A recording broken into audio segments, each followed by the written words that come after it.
I met a slayer. Riding back and forth from Texas to Arizona was always my route. The trucking agency I was with was always strict about roadways and sticking to scheduled roads. But this one particular night, the road was closed off for miles, which I had to deviate and find my way around. After confirming this with the dispatch, I had the go-ahead and found a road that was less traveled to me and, by the looks of it, by anyone else. It was getting late and I decided to stop by this motel that looked run down. Right across from it was a bar that had a few other trucks just around the corner with some cars. Looked harmless enough, maybe a bit rowdy looking, but I could really use a few beers for the night. After settling in my room, I walked myself across the road and could see down the road with no lights on the sides like you would see, but there was nothing. No lights anywhere for that matter, like this small area itself was in a night void. A void is the best I could describe it.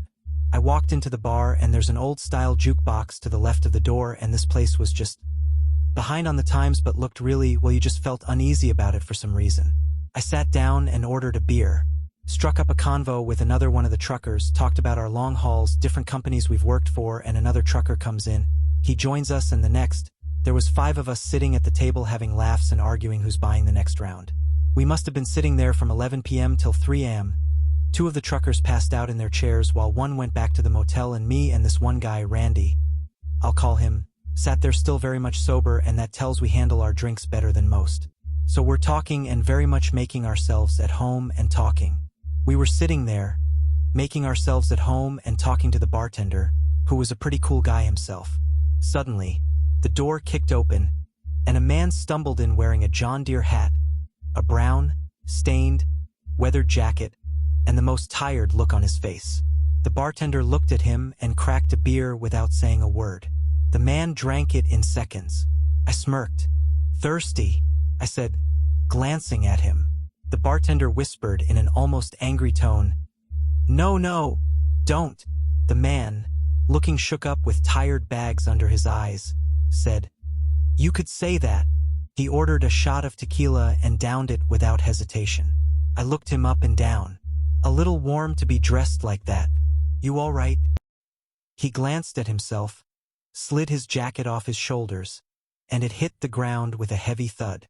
On his back, I saw a row of sticks strapped on, hand sharpened with crucifixes crudely carved into the sides.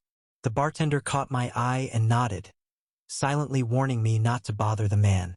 Being the asshole I am, I felt the hours of beer finally pushing me to push buttons like a typical drunk. I laughed. "Are those steaks? What are you, a vampire hunter or some shit?" He gave me a sad, unpredictable stare, cracked a smile, and drank his second beer. My buddy stood and walked off like he knew something was up. The bartender disappeared into the back, and I looked at the man. He stood, picking up his jacket, which hid a sawed-off shotgun. My heart skipped a beat at the sight, and I noticed dried blood on his left hand. "Oh shit," I whispered. He tossed on the weighted jacket. It had chain mail on the inside, and, just as quickly as he arrived, he was gone. The bartender returned, cracked open a beer, and handed it to me. "On the house, seeing as it's your first time here, best forget what happened." A cold chill ran down my spine, and I suddenly felt sober. "What the hell was that?" I asked. "We have a problem around here, like you wouldn't believe. That man? He's just one of many who pass through every few nights. They usually travel in pairs, but the ones alone aren't much for talking. We call them slayers." I felt my hand twitch. "Slayers? As in vampire slayers?" He nodded. "Yeah, not just vampires though. We're near the border, and weird shit happens." He explained how vampires cross from Mexico into Texas and travel north, and only a handful of slayers stop them. I couldn't believe it but tried to dismiss it as local folklore. I drove back to the main road, leaving the less traveled place behind.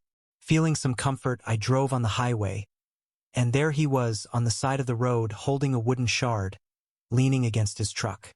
He nodded at me as I passed. Vampires can't be real. But what if they are? I've seen strange things as a trucker that can't be explained. If vampires are real, how safe are we? What else don't we know?